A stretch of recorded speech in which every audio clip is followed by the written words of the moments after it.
So, good morning, Puneet. I mean, I say good morning. It's good morning for me. It's definitely not good morning for you. How are you today? Yeah, it's afternoon for us here in India, and I'm really good. The weather is good, and it's a good day to talk. Do you know what? I love that. It's always a good day to talk. It's always a good day to talk. So, the first question, as I'm sure you know, that I like to ask every single guest is, how do you refer to your disability? I would say that it's not diagnosed, but I have done my self diagnosis Mm-hmm. only last year. Yeah. With all the symptoms and with all the study and reading, I came to know I was reading about dyspraxia, and then I said, yes, it's me. It's me. It's like it's just me. And before that, like I'm 26 years old, so first 25 years of my life, I I knew that something is different, something that that makes me stand out, but I was not aware of Yeah. the thing. That it's always difficult and challenging to see yourself that you don't belong, you are like you're not behaving in a certain way, and you have to like uh, you are always trying to fit in, you're always trying to keep on a mask. So when I understand, when I recognized, when I self identified myself as a person with dyspraxia, I think that week was very very difficult, because I realized that all my life I was just masking, I was just trying to fit in, and that was a great self realization. And I was sleeping for 16 hours straight, because I was so much of that anxiety was getting out. Yeah. That thing that no, I'm exhausted. I realized that all of my life I was just trying and trying and trying, and that was really a good thing. But that week was very difficult for me. Yeah, I can imagine because at some level, you're grieving for what you could have had you had a diagnosis sooner. So that idea of sleeping for so long is it's almost just like all the anxiety, all the stress that you've had that's been built up for years and years and years, it's almost releasing. And that's how it released for you. It was just that you slept and like it was a release and it was a relief as well, I bet. Yes, I agree, and that makes me like so much of relief is there. So much of tension was getting out, Mm-hmm. and yeah, and now I don't try it. Now I don't try it. Always, because certain times I just do not want to go out of my house, and always like now I'm much more unapologetic about what I feel, what I need, what I want. So Yeah. I think that's really like have changed my outlook towards my life. And I love that you've become more unapologetic because I think, and I'm speaking very much generally, but on the whole, disabled people can become quite apologetic when we don't fit in to what average Joe blogs or society wants us to do, when actually the world was not built for us. And that's a fact. There's no disputing that. So when we try and fit in or we try and keep up, because of how society perceives disability and how it's always been portrayed, is that we do apologize because we think that we're in the wrong, when actually there's nothing wrong with looking after yourself and putting yourself first. Because what's the point if you can't put yourself first in these situations? Then it's not necessarily going to be like the nicest day out or the nicest time with your friends. Like if you need to sit and chill, or you're overstimulated and you don't want to see anyone, that's absolutely fine. We all have things that we need to take a step back from. Absolutely, and you will not believe me. Only 1 hour ago, I tweeted that world is not built for us, and you exactly said that.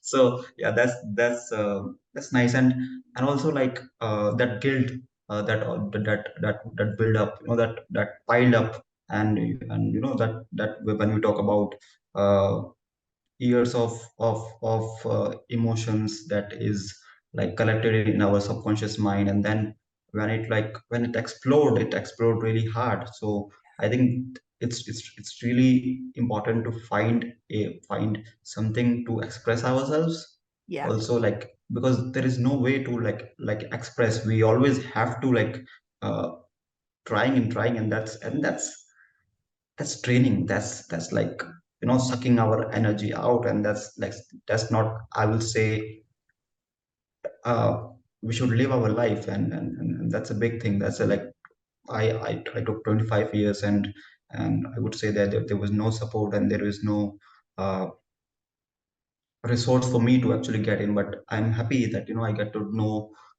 people around disability and neurodiversity movement in like around the world, especially in UK. So I think that's a great, uh, I would say, a turning point of my life. Yeah. And it's really interesting because I would, if it's okay with you, I'd like to go on to what your childhood was like, because as you said, you were undiagnosed and therefore you've had years of anxiety and feeling different, as you've already said. And I was wondering if you could explain a little bit more what that was like for you, because I find it very interesting that when we're children, sometimes everything that we say gets put on the back burner because we are children, and it's almost like you're a child, so therefore you don't have the knowledge, when actually sometimes children do need to be listened to. And I was wondering, what was your childhood like for you being undiagnosed? I think I was comparing myself with my friends, with my cousins. How they were riding bicycles, how they choose to learn new skills so fast, and I was so slow. I was so clumsy, and when that your people around you are laughing on you because of the way you do things, and Yeah. that's really made me a very introverted person. That Mm-hmm. that makes me, I used to. I just, like, after in my teenager, I spent all my teenage very, uh, uh, like, very alienated from the friends. I was very, like, dissociated and detached from the society. And also, like, one part of me was that I was always raising voice for others, but I was really not prepared to self advocate for myself. Like, whenever there was something wrong happening around my gay friends, anything wrong that has been done to the environment, maybe when the government authorities were cutting trees to construct roads, I was always there, like, protesting and writing applications and all of these things. But I never raised voice for myself. I Yeah. was so, like, used to feel guilty that if I do something for myself, maybe I'm selfish, or maybe I'm too self-centered, and all of these things. And only now I self-advocate, and still I receive messages that, that your posts are all about you. So, like, I'm not liking your post because your post is all about you. I said, it's your choice to like it or not. But when I'm saying that this is happening to me, this has happened to me, it's not only me. When I'm self-advocating, I'm advocating on behalf of at least billion people who are, like, who are suffering somewhere. And Yeah. I just want to, like, maybe, like, I always receive messages that, that your post has helped me around this. So these days, like, it's a balancing act. I always, like, ignore these negative comments and all of these things, and I always live and look forward to the positive that I can create in the society. So I think this is, like, has really helping me out. And I was always I would say I was always an activist by heart, but now has become, like, more unapologetic about my advocacy. Yeah. And I think that that's so interesting what you said about not wanting to advocate for yourself because you were worried that you were going to become, or it would be perceived as being too self-centered. Because I think a lot of people feel that way. I don't think that's an uncommon feeling, particularly among disabled people, because so much of our life is about what we can and what we have to adapt. And I was going to say can and can't do, but I don't like that phrase, because I think putting limitations on what you can and what you have to change in order to be able to achieve it means that actually, rather than you saying you can't do something, you're aware that you have to adapt. And I think accepting adaptation and accepting that things don't look the same is a really, really crucial point of anybody's disability journey. And I was wondering for you, obviously you're in India, And India is very different to the UK and how it views disability. And I was wondering if you could talk a little bit about that, because I think it's a very interesting juxtaposition to where we're at now. Uh, I always look up to the organizations, the activists, the advocates in UK. I think they are bringing that neurodiversity movement and disability movement and the LGBTQ movement and the movement for democracy. I think is spearheading uh, uh, from the UK, and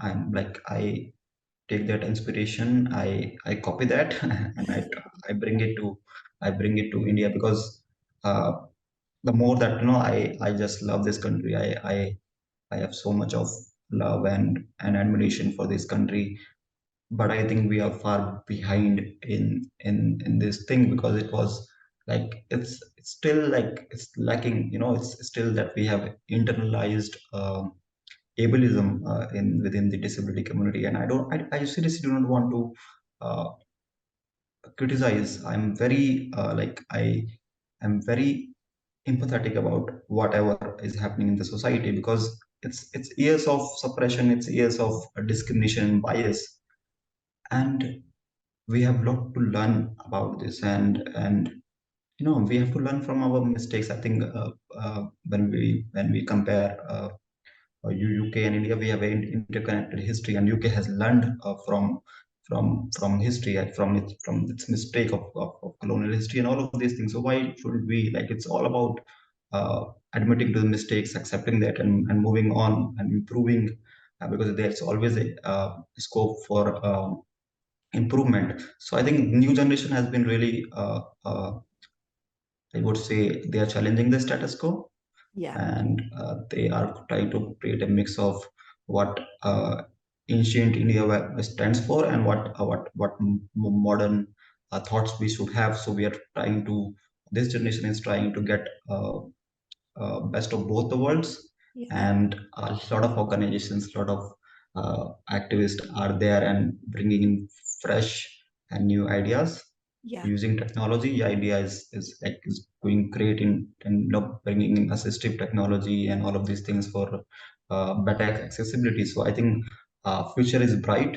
Uh, we need to work a lot. I know that, but I think we are going towards the right that direction, and Mm-hmm. I'm hopeful. Yeah. Yeah. And I think what you said is really interesting, is that everybody, and that includes the UK, that includes India, that includes the rest of the world, everybody needs to learn from their mistakes, because globally, so long people with disabilities really were put on the back burner, and they weren't listened to, and they weren't, you know, they weren't given a voice, and they weren't talked about. But then there's been the thing, social media, Yeah. and it's almost like we've had our own like renaissance. Yes.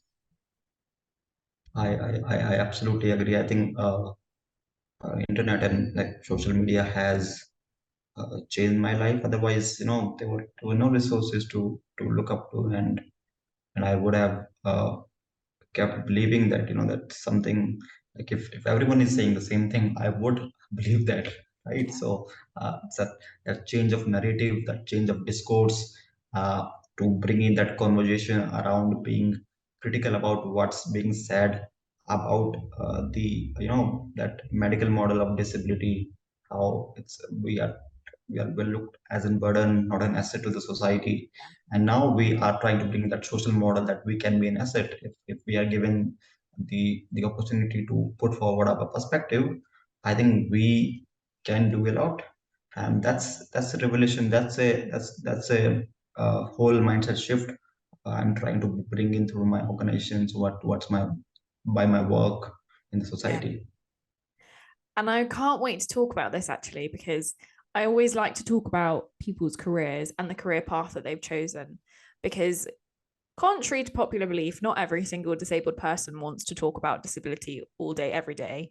But some of us, like myself Mhm. and like you, love to talk about it all the time. And I Yeah. was wondering, what was your career path leaving school like? And how has Mhm. it evolved to now, because I think you're doing some really interesting and some really cool things. And I kind of want you to wax lyrical about what you do. Yeah. So I did my graduation in English literature, and from that Delhi University, and that would give me that platform. People from all over India were there, so I get to know different culture, different languages, different way to look at life, and that was really helpful in long term. Now I realize that that exposure to different stories around the world. Yeah. We talk about English literature, we talk about literature from America, even ancient Indian texts were translated to English. So I was Mm-hmm. reading that. So I think that there was a lot of different things that I was reading and interacting with people, and yeah, that was really fun. And then I got a job in a bank. So I was I was like what I'm doing, like after a year of working there. I was saying that what I am doing, and also during a meeting, I proposed that I would like to host this team meeting. So Yeah. my manager said that it's like you stammer, so you will take, it's just a 10-minute team huddle, so we don't have much time, and that was a big blow Yeah, I bet. uh, to my confidence. And I said, no, enough is enough, and I'm going to do something about it. So I raised my voice there, and I decided that I'm going to change uh, this thing. That 2 or 3 minutes, or like few moments of listening, of patience will not so, bring destruction to the world. So yeah, so that was a big thing. Otherwise I was able to uh, hide my stammer most of the time, but sometimes it was out, and uh, that was like seriously, like a lot of youngsters came to me, and they wanted kind of a magic pill. They want therapy, they want something to just get rid of their stammer. And and that was like it, like I said that we can stammer, but at the same time we can stammer and we can be good in communication, we can be good, like people say, oh, you are a good communicator despite your stammering. So I hate that word despite. I'm a good communicator and I stammer. That's it. So that is the work we are doing towards, why our organization is changing the perspective, that maybe some kind of differences is not what makes us in deficit. It's not a lacking of something. Yeah. It's just a difference. It's just a diversity. We are adding to the diversity, and that should be welcomed and embraced and celebrated.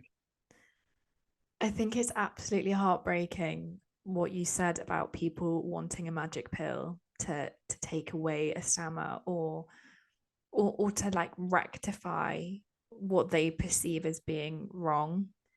And I think that's so much to do with how society has portrayed disability over the years, because what you said about the word despite is so true. It can be such a nasty word, Yeah. particularly when you're thinking about what you said, you're a great communicator despite your stammer, but that's no, that's not right. You're a good communicator and you have a stammer. There's no despite about it.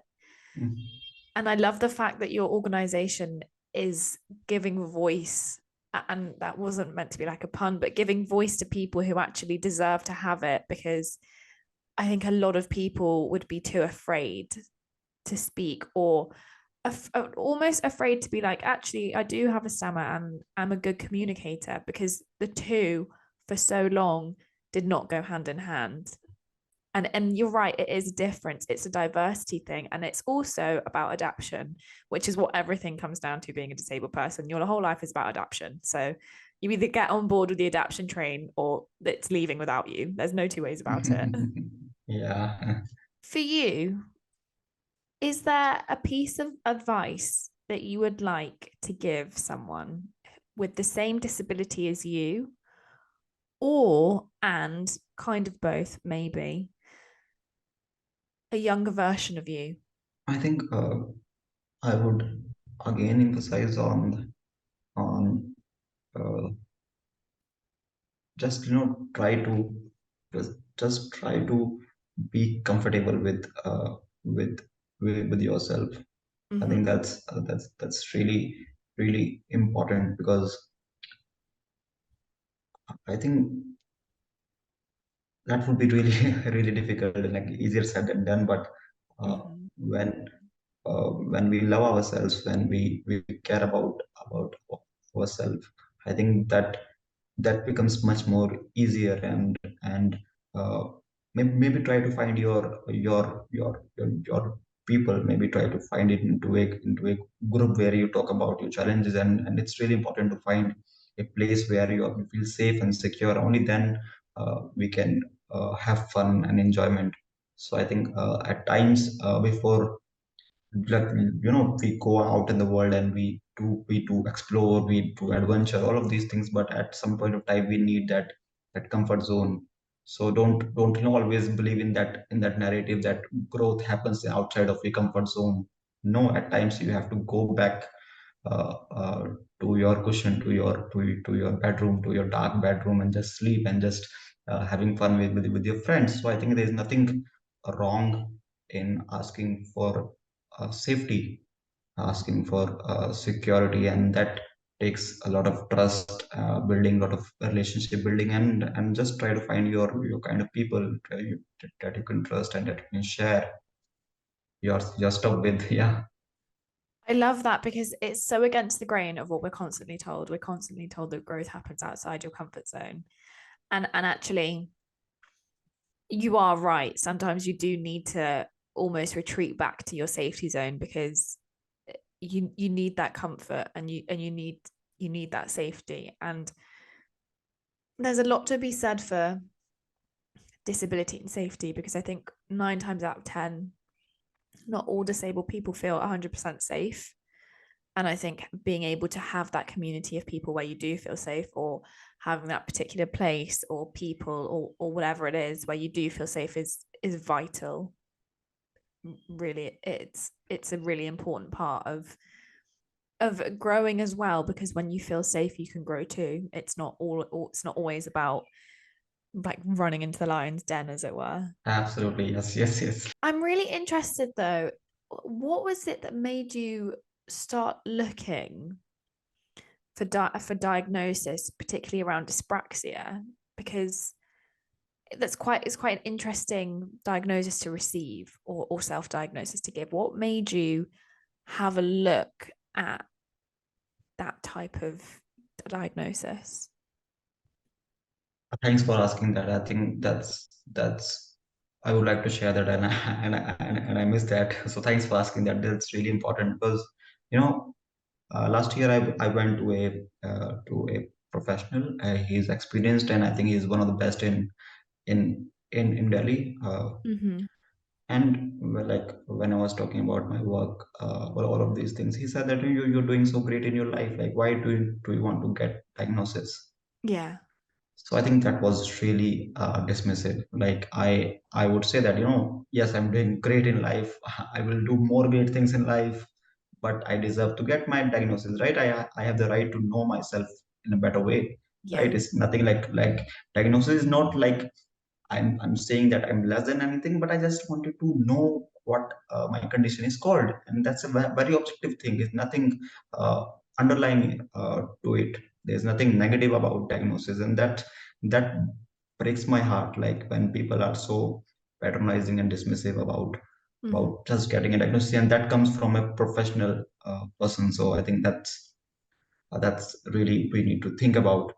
And there and then I decided, I don't read that, I was reading a lot, and I was talking to people. So I said that that it was expensive a lot, so I took a decision, and then I went to, but then I said, I'm not going to do diagnosis as of now, not a formal what we called, but I will do it myself. And I self identify as a person with dyspraxia, with all the symptoms and all what I know. So I'm pretty confident with that. It is genuinely heartbreaking for you that you went to a professional and you went to someone who you know, is, when you think about medical professionals, we're meant to trust them implicitly because that's their job. They're meant to know what the human anatomy is like, and they're meant, well, they're meant to know about the mind. And you just can't, it's implicit that you trust them. And I think to be dismissed and medical gaslighting is such an issue in the world, but particularly for the disabled community, because 9 times out of 10, our voices are dismissed.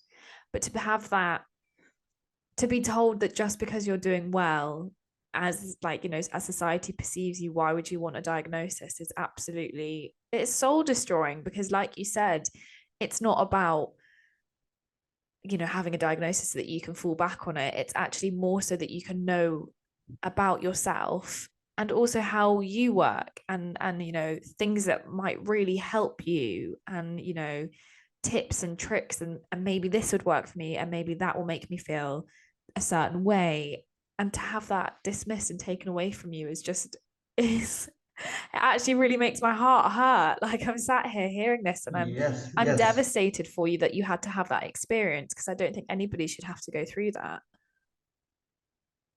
And also, like, talking about it, just expanding on that, I think a lot of my disagreement goes with the use of words like differently abled, uh, and uh, and divinely abled and special needs. All of this euphemism that we are using, I'm extremely critical of such uses of that you just disability. And disability is not a bad word. Like, it's completely, it's fine, it's objective, it's nothing to that we need to change about. And that comes from uh, the people who are not disabled. That Yeah. makes it even more worse, because some people prefer to do that. And I have no problem. Like, it's their right to self-identify, and it's their right to say that, that we talk about identity first, or people first, language, like Yeah. disabled people, or a person with disability, right? So I think that's our choice. That should be our choice. Not, it's not should someone's other should be deciding that, that you should be called this, or your needs are special needs. No, our needs are not special. These needs are human needs. These Yeah. are basic human rights. Read United Nations human rights charter. It's all there. It's nothing special about it. I honestly could not love more what you just said about how it's not special needs. These are our needs, and there's nothing special about them. It's just because we look a bit different. And I honestly couldn't love that more, because I'm like you. I think the phrase is differently abled and special needs and, not disabled. I really struggle with that. And because I'm such a gobby person, I can get into trouble with how I word things. So I think you've encapsulated exactly how I feel in a very eloquent way that sometimes I am not able to do, because I get a bit too annoyed. So I believe that every disabled person has a positive attribute, regardless of what their disability is. There's something that they inherently have that is positive.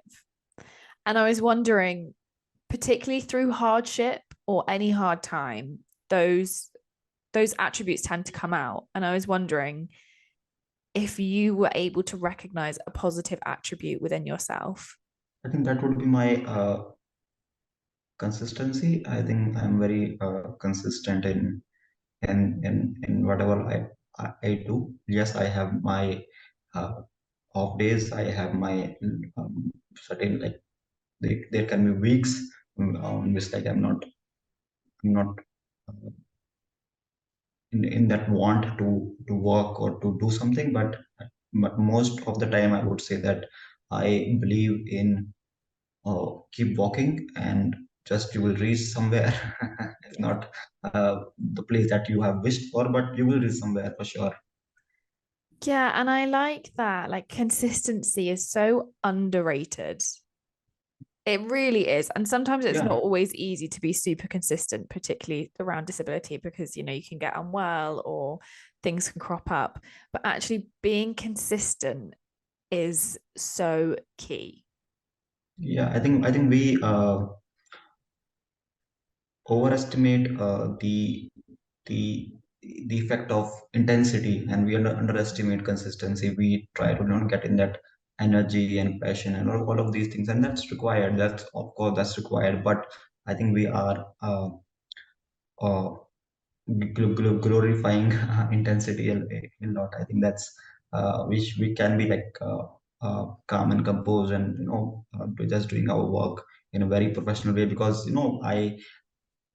we do work in advocacy, right? And there are a lot of times I receive messages, I receive calls from people, and they tell their tragic stories. I feel so sorry about, and I cannot do anything, and that makes me like a lot of that gives me stress. But I'm trying to bring in a lot of professionalism and objectivism in my work, to be a little bit emotionally detached, not to get things. But of course, I'm doing my work. Of course, I'm doing these things with a lot of conviction. But I'm trying to be a little detached, so that I can take care of my mental health as well. So I think that would be another one, to be consistent and uh, try to be a little bit. I was dissociated with emotions a bit. I would not say it's possible. It's not humanly possible to be detached, but at least take care of your uh, mental health is really important in long term, for sure. Yeah, I think the idea that we can give 110% to every single person that we come across is such a disgusting idea, because you're right, mental health does come first, and you can get too emotionally involved in someone else's story, particularly when you're fighting for something that you see as an injustice.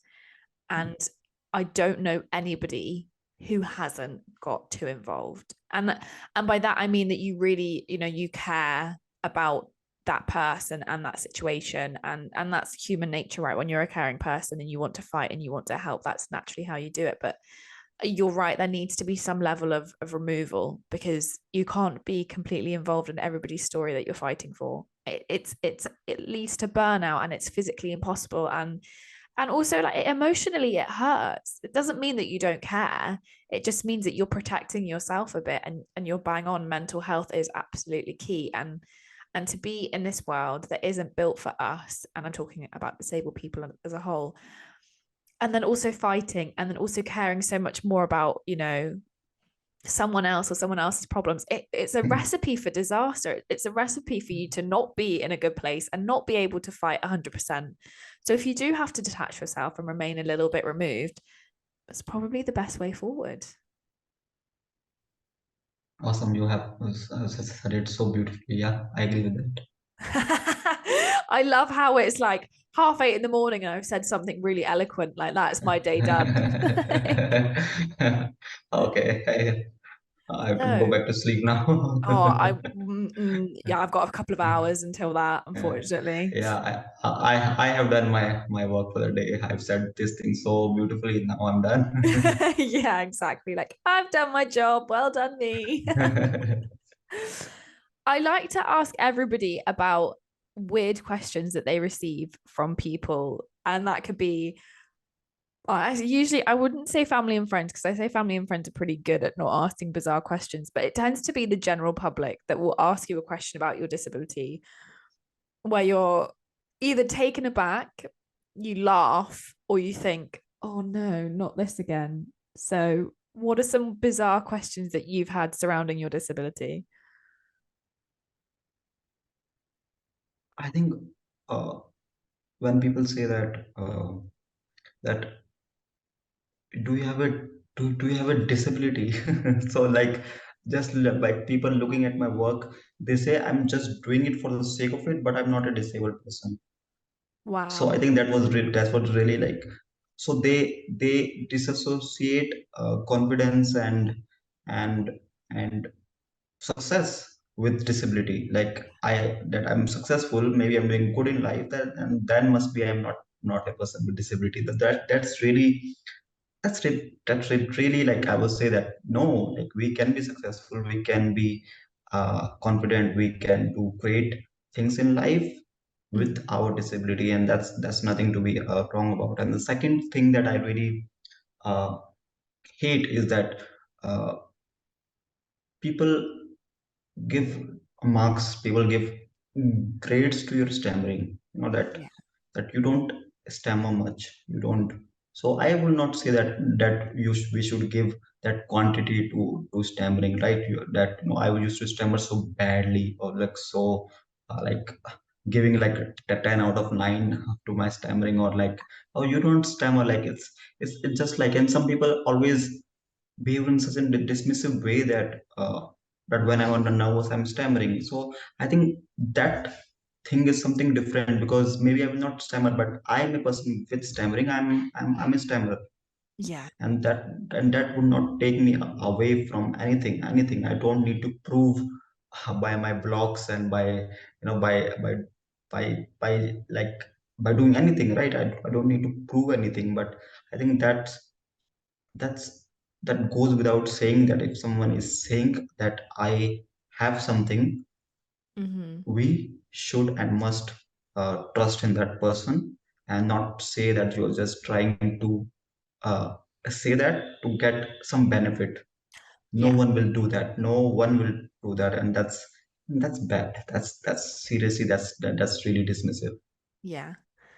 I would wholeheartedly agree because I think a lot of people, and I'm talking outside of the disabled community when I say this, is that the idea that you would, like it, for example, it's a lot about, in my head, blue badges in the UK. So in the UK, you're given a blue badge, which means that you can park in a disabled bay. And Mhm. so many people who need these blue badges don't necessarily look immediately disabled. When you see them in the street, you wouldn't think, oh, they have a blue badge. You just wouldn't. And the amount of people who would then go up to them and be like, you're in a disabled bay, like you shouldn't be parking here. And then it's the idea that actually you shouldn't have to give away any knowledge of what your disability is to anyone unless you want to share that information. But the idea that people don't believe you when you need certain things is absolutely disgusting, because you know yourself best. So why should you have to prove it to anybody else? And also Yeah, I think yes, yes, yes. what you said about, nobody would put themselves in that situation. I also wholeheartedly agree, because you wouldn't put yourself in a situation where, or at least I wouldn't, I have enough integrity to say that I wouldn't do that, where you're not giving yourself the space that you need, and Yeah. you're not, you're making, or want for a better word, but you're not making this disability up like this is the reality of your life. Because sometimes being disabled is hard. It's not a walk in the park. As much as I love to have these Mm. conversations, and we're having quite a bright and breezy conversation, sometimes being disabled is really effing hard. Sometimes it sucks. And I don't know anybody who would put themselves in that situation optionally, because yes, some great things can come from disability, but also some really difficult things can come from disability too. And the idea that you would optionally put yourself in that situation, just, and people would think that, just blows my mind. Yeah, yeah, because most of the disabilities are not visible, and that's it. Like it's so in terms of what I feel, that when we talk about accessibility, we have this signage of a ramp, or a wheelchair in the Mm-hmm. places, right? Because that's we can see that has become a symbol, right? Yeah. And symbols should be very descriptive and self-explanatory, right? But Mhm. most of the disabilities are not visible, are not apparent, and it takes time to realize that. And that shows lack of our understanding. Like a lot of studies and a lot of research are still going on, and that's and we need to like be updated with that, as well as a Yeah. as someone like without a disability as well. I think it goes same with when we talk about Black history, when we talk about LGBTQI community.